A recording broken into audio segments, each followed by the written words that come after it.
Trauma Therapist Podcast, episode 440. All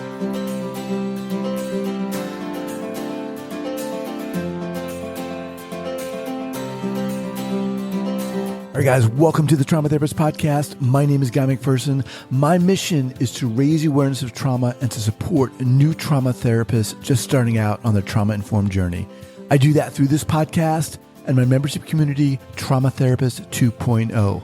If you're a therapist of any kind, interested in learning about trauma, and you're looking for support and inspiration, I invite you to check out Trauma Therapist 2.0 by going to traumatherapist2.com. That's traumatherapist, the number 2.com. All right, let's get started. All right, folks, I am very excited to bring on board a new sponsor for the podcast, Gould Farm. Gould Farm is the first residential therapeutic community in the nation dedicated to helping adults with mental health and related challenges move toward recovery, health, and greater independence through community living, meaningful work, and clinical care. In a supportive community environment made up of residents, staff, and their families, Gould Farm helps adults begin to rebuild and regain their lives.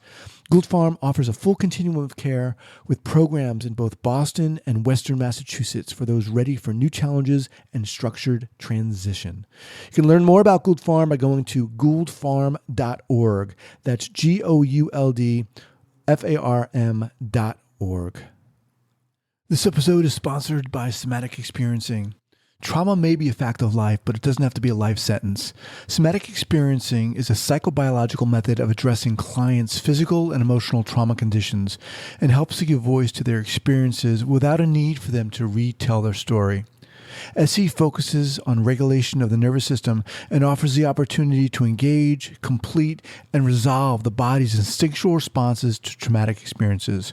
For more information regarding somatic experiencing and the SE professional training program, the Trauma Therapist Podcast listeners can visit traumahealing.org/TTP. That's traumahealing.org/TTP. All right, guys, welcome back to the Trauma Therapist Podcast. Guy McPherson here, continuing on with our series on COVID-19. When I asked my community who I needed to include in this series and who people needed to speak to, Fran, your water, Fran, your name came up. I like water. Oh, thank you. So, welcome. Thank you so much. I'm really pleased that it came up. Thank you. All right. So Fran Waters is an internationally recognized trainer and consultant in the field of childhood trauma, abuse, and dissociation. As an invited presenter, she's conducted extensive training programs nationally and internationally, ranging from a day to 5 days in Europe, Africa, Australia, South America, and North America. Fran is the author of the book, Healing the Fractured Child, Diagnosing and Treating Youth with Dissociation. And she's also past president of the International Society for the Study of Dissociation. Fran's a fellow of the ISSTD and received ISSTD's Presidential Award and Cornelia Wilbert Award, the Media Award from American Professional Society on Abuse of Children, for her 3-part DVD on trauma and dissociation of children. Wow. Fran, welcome again. Thanks so much for being here and taking part in this series. I'm really delighted to be a part of this. Yes. All right. I'm going to start off and just ask you what I've been asking everyone else. What is going on? That's $1 million question and $1 million answer. But it's a combination of a lot of influx from many different parts of our world on many different levels of a virus that is affecting worldwide all of us. And we're all affected in various ways, some more unfortunate ways than others. I think one of the things that I think that maybe is quite important is this pandemic is really showing that we are all one together. Mm-hmm. We are all connected. We are one community in the world. The idea of nationalism really seems small and trite and really a misperception of what's happening. This is a shared experience.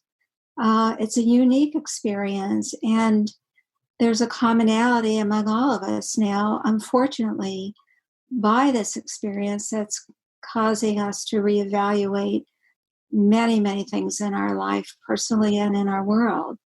Yeah. And it's a shared experience, both positively and negatively, in the sense that some people are getting sick, some people are unfortunately dying. So, I brought you on to hear about your perspective on both that global perspective, if you will, and the more individual perspective as a shared experience. Where does trauma play into that? How is it showing up, for example? Well, the trauma is showing up with people with increased anxiety, increased fears, depression. The people that are most vulnerable are those who already have those, past traumatic events where they have a sense of helplessness, a sense of hopelessness, a lack of control. So I think this is compounding for those people that fear, particularly if they have a loved one in the front line of serving the people that are struck with the virus. Fear of losing their loved ones, losing the anchor person in their life that keeps them going, and presents challenges for us therapists to be present for them at the same time in a setting where we have physical distance, and we have to then use web sessions in order to be there for them and help them. I was speaking with someone who brought up the idea that people who have mental health challenges, even before, pre-COVID, well, maybe people now, people who are starting to have a little more compassion, and understanding about what it means to be, anxious and fearful in a sense. That is very true. I think that because therapists, as well as non-therapists who haven't had those traumatic experiences, are beginning to resonate what it must be like, because they themselves are affected by the tremendous changes that they have to make in their lives. Some of them are unemployed now. Some of them are having, food shortages and other things that they never dreamt of in their life. They felt rather secure. And I think it does give them a perspective of what it's like for those who have experienced trauma and don't have control over their environment because of what happened to them, and felt helpless and hopeless. And so I think compassion is one of the strengths that we can provide and help people be able to tap into that sense of compassion and what we can do to help one another get through this. When I first, when everything kind of hit for me, I think 2 weeks ago, things started getting serious when both my kids were home. I have a 4-year-old, she's no longer in daycare, and then 11-year-old, he's no longer in school, and they're both home. And and then the constant news, I'm someone who is kind of like a news junkie. And Fran, I was getting so anxious with the kids and then the news. And as I said quickly to myself, there's no way, I can't do this. I've got to dial it back and change how I was. Otherwise, I was going to go nuts, because I'm kind of normally kind of a little higher on the anxiety scale, So what do you say to people who maybe are feeling that kind of omnipresent anxiousness because it's not just in our house, it's global. It is global. And I think dialing it back is extremely important. We can become obsessed. And I found sometimes I was obsessed with it as well. and realizing that I was spending an inordinate amount of time trying to put together all the pieces of what happened and what I can do about it. And so what can we do so that we have balance in our life? Because more now than ever, we need a sense of balance and a sense of calm in the midst of the storm. And that reminds me of what the Buddha says. What do you do in the midst of this storm? You sit and wait it out. You calm yourself. And so I think for families and for myself, finding outlets in a routine and maybe even maintaining a routine a bit will help to manage the anxiety that we all feel. For example, for those who like to walk and have a walking partner, continue to walk and modify the distance between you and the walking partner. I've done that with my walking partner of 15 years. I suggested that we have our cell phones with our earplugs and that we can continue to walk and be able to have that relationship maintained, that social interaction. And I think it's the same for families. If they can develop while they're under one roof, some opportunities for expression of positive and negative feelings so that they can not hold it in or act it out inappropriately. For example, one of the things that I think is important is to engage the body. We're at home. We're limited by the walls of our home. Some kids have outdoor yards. That's fine. They can go out and play in the yards, but some don't. But I think putting music on, and music is a wonderful vehicle that helps to get us moving in different ways. If we have an upbeat music, have the family dance together. Have them dance. Get out some kitchen utensils and some pots and pans and drum together. Have them play games, movement games. Lay toys down on the ground and on the floor of their house, and have them hop around the toys or crawl over the toys, or do some things that are fun, that bring laughter, that get the body moving, that get them moving in a way that releases anxiety and begin to change their mood to a lighter mood and a playful mood. So I think those are really, really important. Just one of the funny things that my walking partner and I do is that when we would see one another on the street, and she's about a half a block from me, we would start to dance. And we would walking dance until we got together. So now that the coronavirus has hit, so she said, let's do a coronavirus dance. So, we modified it and did this dance. And I think our neighbors probably, I don't know what they think, but they may think we're a bit weird. And we're not going to meet any dance contests, that's for sure.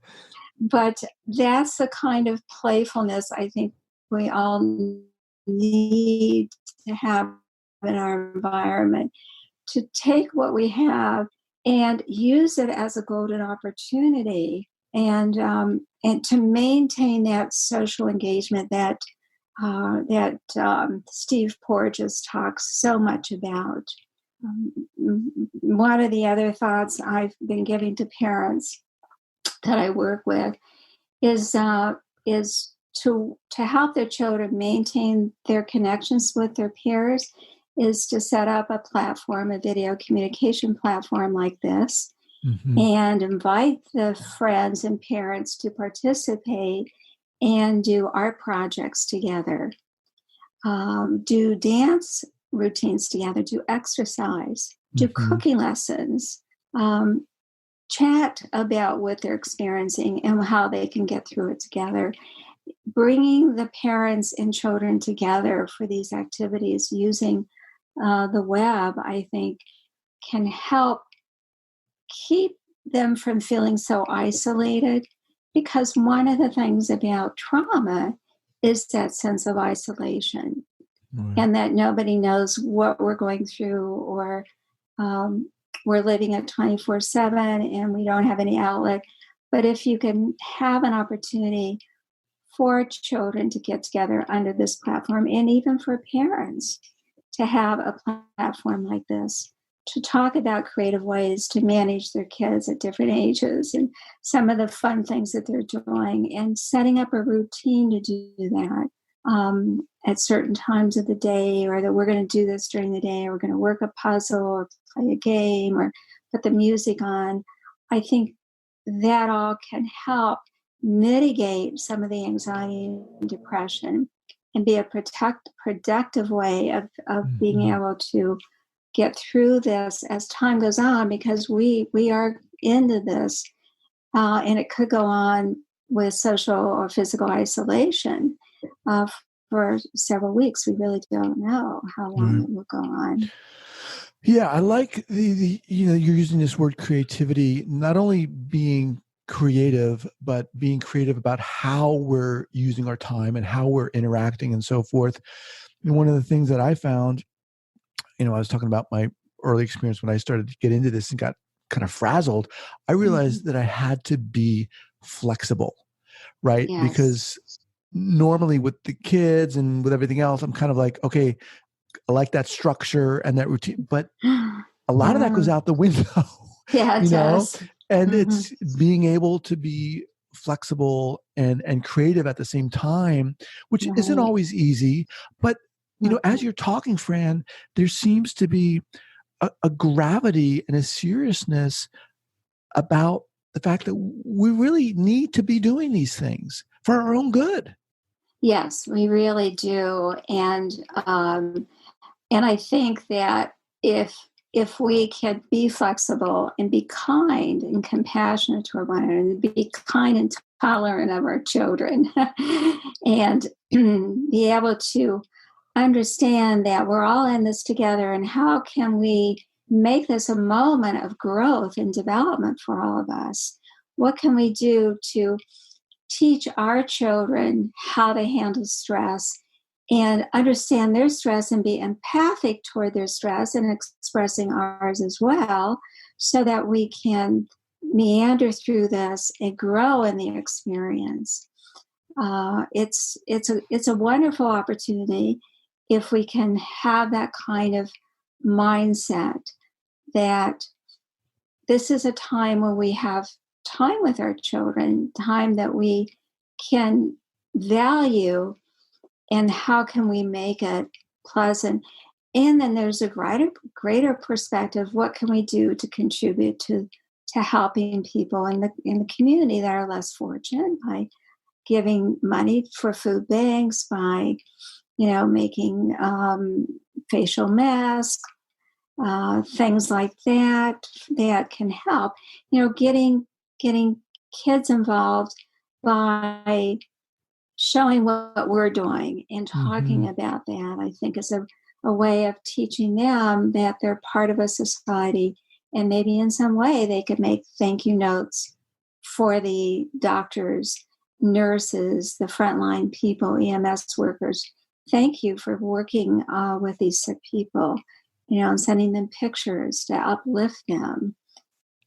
So, without being without sugarcoating things or being trite, opportunities abound.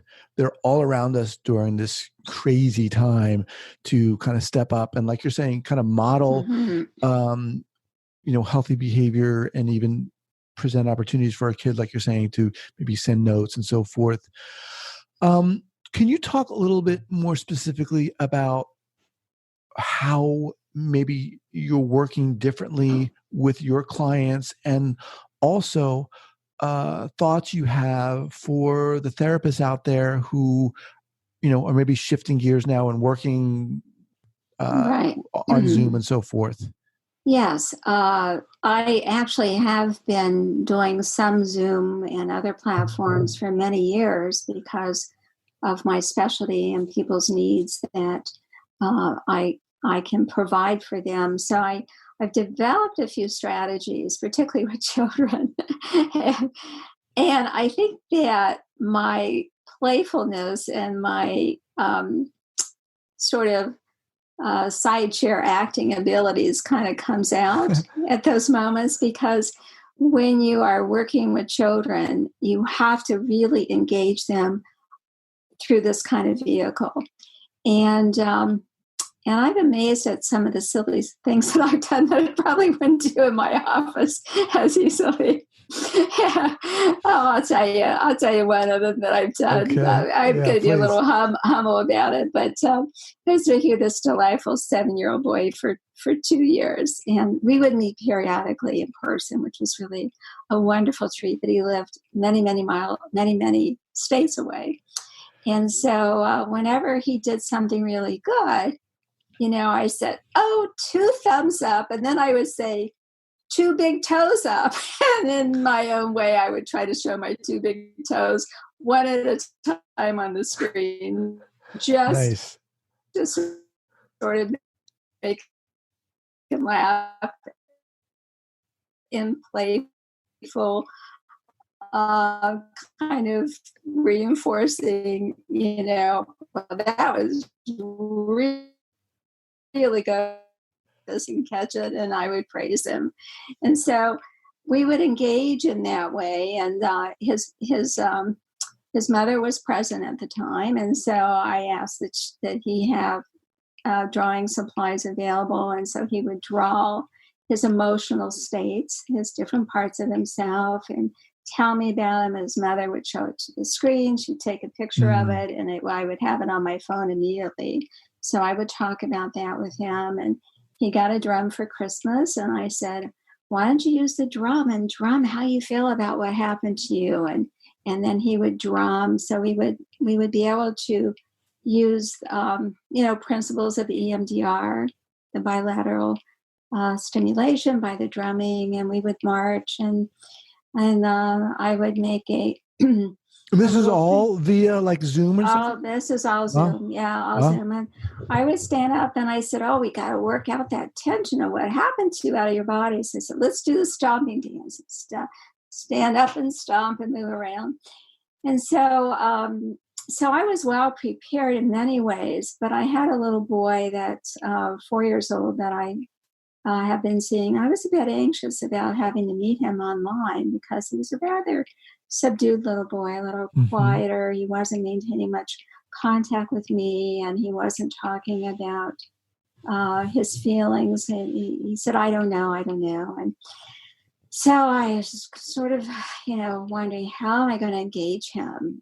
How am I going to get him to open up? I have a hard enough time in the office when sitting on the floor with him, and I've got to sort of make it really fun. And what I found to be most helpful is that I would exaggerate, and I was very emotional, and I was very present and praising him. And so I that's how I did it with him, with that kind of affect. And so I asked his parent to make sure this little 4-year-old has Legos on the floor, because he loves Legos, and that's what he would do in my office. And so he would show me this spaceship that he made, and I couldn't believe it. It was so intricate. And I said, wow, this is so amazing. This is so creative. And you did that? And he said, yes, I did it in 4 hours. I said, 4 hours? Oh my gosh, you did it in 4 hours. It would have taken me forever to do it. And I was just really revving it up and just praising him. He was looking at me through the camera, and he'd move his eyes up real closely to me. It was really amazing session. Wow. And then I said, I'm trying to get to the feeling states, because he wasn't one to identify feelings. And I said, how do you feel that you felt this way? And he said, I don't know. It was just what I'd gotten before. I don't know. So, all right. So I had these little finger puppets here at my house. And so I got them different ones, and I showed him the different finger puppets. And I said, well, which one might look like the way you felt? And he picked out the happy one. I said, yeah, what is that? And he said, happy. And I said, yeah, how does that look? Show me. And I would model him, and he'd go, And I was mirroring him. I was totally mirroring, what he was doing. And then we went through the different other feelings of sadness and anger and, and he had him right on his face. He really showed him. It was amazing. It was delightful. And I could not believe it. I mean, there was something magic about what happened in the session. And he, I think, enjoyed seeing himself and also seeing me this way. And, at the end of the session, he says, surprisingly, he came all the way up. I won't do it, but he came on and said, I love you. And I was just absolutely speechless at that point. So I think, with young children, we can be very playful and we can be terrible actors and they would love us anyway. We can just really praise them and talk to them and get a little bit more serious and, but have that sort of playfulness and creativity with them. With the one other boy that I brought into the discussion earlier, the 7 to 9-year-old, we wanted to play a game and I had Don't Break the Ice and he had Don't Break the Ice. So we both took our turns and played the game Don't Break the Ice. So there are creative ways of connecting and therapeutically getting to the issues at hand. There may be some times when the child isn't up to it, just like we aren't up to it at times. So we have to sort of give them the space. But that's been very helpful. And with the older kids, they draw pictures, they show them to me, we interact. I teach them techniques for calming down. They use them while they're in their own space. Are you finding like older kids?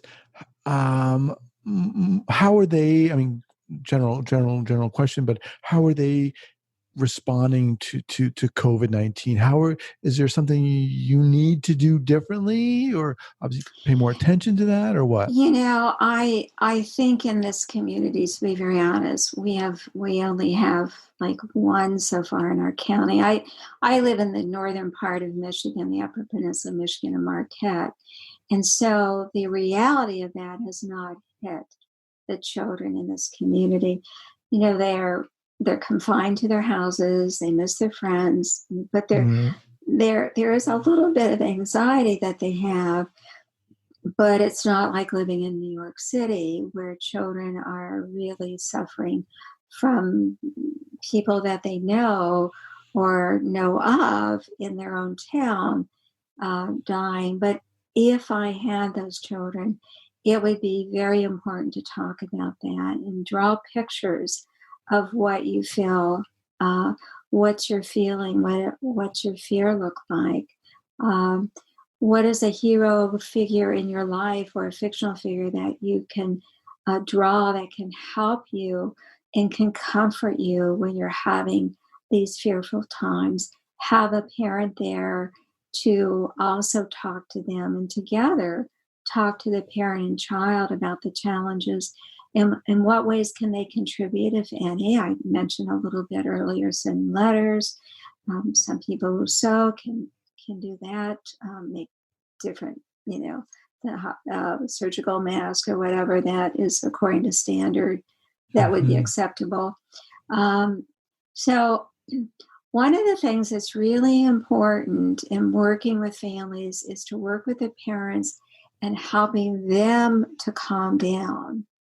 And so that they can be co-regulators of their children, because children are very intuitive to the way parents are. If they see parents really struggling, and sometimes they will be struggling if they've been financially hit by this and know a loved one who's ill, but to work with the parents and provide them the support and help them develop sort of a way to their own internal resources to deal with it so that they can be reassuring or be attuned to their child and the child's worry and anxiety, but not to depend on the child as a way of releasing their feelings, but to find a group online or talk to their friends that can be a support to them and find ways to calm down through meditation. I give parents and children recommendations for apps that they can have to listen to meditation. I've made tapes for them on safe place, meditation of a calm lake or a mountaintop, whatever they would like to visualize to help them calm down. And they listen to it on their phones. Mm-hmm. So this would be really important to do. I think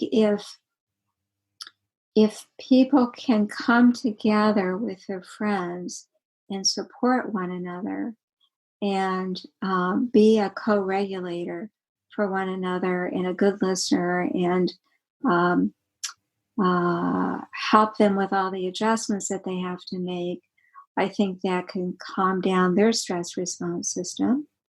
I also think it's very important to work to help them express themselves through physical activity in the house. If they can do some yoga, there's yoga online, there's meditation websites that they can listen to. They can exercise. It's extremely important that the body stays calm. And I have a saying that I say to the children and to the adults, I can get it right. When the body is well, the mind is swell. So I work with them on noticing what's going on in the body and shaking it out, doing a little shaking dance, the shaking dance, to find ways to release that stress and take some good deep breaths that help them to take the next step, and to stress to them that all we have is this very moment right now, and every moment is creating a new moment. And what can we create in the next new moment? There's a beginning and an ending of a moment, and a lot of Buddhism, principles in that.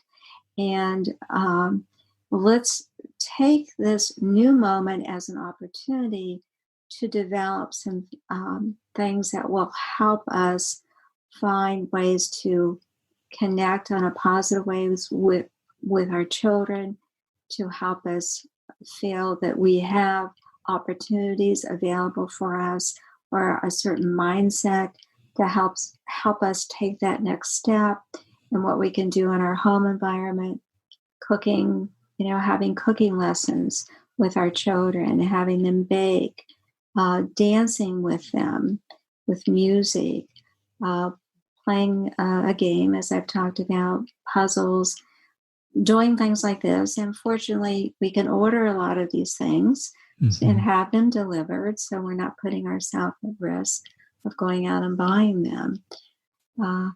So it's a combination of empathizing with the families and their stress level, and helping them adapt, and helping them find ways to have a sense of control over their life in terms of what they do in the immediate moment, and have some fun and creativity that can cut through some of that tension. Yeah. Wow. A litany of really, I think, useful suggestions there. The idea of co-regulation really stood out to me, because I really feel that, all these things that, you've been talking about, really, again, to me, are feeling like so important. Like there's an opportunity now to really, step up. I'm talking about myself here, but, and start actually doing these things, because it's not going to just help me. It's going to help my child or my family, and keep, our immune system up, and Yes, so important, so important. And Stephen Porges talks about that co-regulation and the importance of people in our lives, and of being able to engage and being attuned to one another, being attuned and identifying what the other must be feeling, and having that other talk about what those fears are, and comforting one another, and pulling together. When we work together, we stay together. Mm-hmm. When we work together, we stay together. And that we're working together and we're learning together to get through this. And sometimes children can have the wisest things to say about things that are so difficult. They can be so simple and yet so true. One thing that I would like to recommend, Ana Gomez, is a wonderful child EMDR therapist, has just released for free a book for children about the coronavirus. And it is called The Book About Oyster and Butterfly. The book about oyster and butterfly, I believe. Ana Gomez? Ana Gomez, Gomes. It's a lovely book. The book about the oyster and the butterfly. The book about the oyster and the butterfly. It's a beautiful book, and the oyster and the butterfly are symbols of out of adversity and struggle. The oyster develops this beautiful pearl, layers and layers inside, and then soon it becomes a pearl. And the butterfly in the cocoon as a caterpillar, he struggles and shakes and then finally develops the wings. So it's out of the adversities that we face that we can develop beautiful things in our life, that we can get through this adversity, and be stronger as a result of it. And I think that's the message we want to give to parents and to all of us, that what is really important is the relationships we have with one another. And again, it's not to dismiss the need for basics. We also need basics. Right. And but that relationship of holding one another together.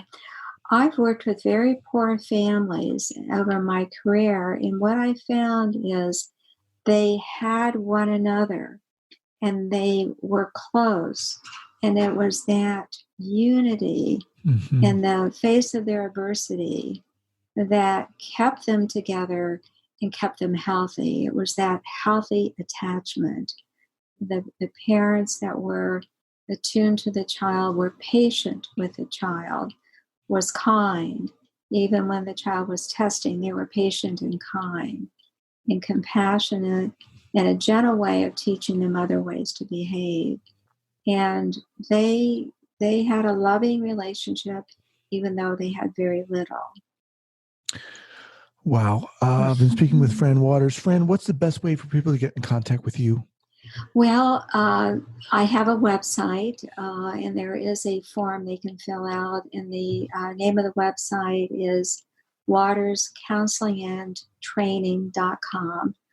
Okay. waterscounselingandtraining.com would probably be the best way to get a hold of me. I'm also on Psychology Today in my area of Marquette, Michigan as well. And I'll have that website listed up here at the show notes page at the traumatherapistpodcast.com.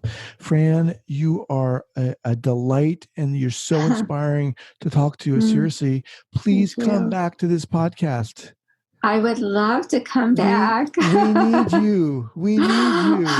Thank you so much, Guy. It was wonderful. Thank you so much for the opportunity. Stay well. Thank you. Take care. You too. Bye-bye. Bye.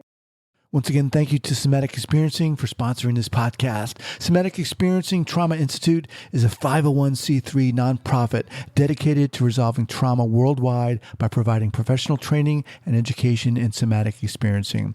It was founded by Dr. Peter Levine, author of the bestseller Waking the Tiger, who developed somatic experiencing based on explorations of how animals deal with threat, nervous system overwhelm, and traumatic experiences on a daily basis. Learn more about somatic experiencing and the SE professional training program at traumahealing.org/TTP. That's traumahealing.org/TTP. All right, folks, I am very excited to bring on board a new sponsor for the podcast, Gould Farm. Gould Farm is the first residential therapeutic community in the nation dedicated to helping adults with mental health and related challenges move toward recovery, health, and greater independence through community living, meaningful work, and clinical care. In a supportive community environment made up of residents, staff, and their families, Gould Farm helps adults begin to rebuild and regain their lives. Gould Farm offers a full continuum of care with programs in both Boston and Western Massachusetts for those ready for new challenges and structured transition. You can learn more about Gould Farm by going to gouldfarm.org. That's GOULDFARM.org.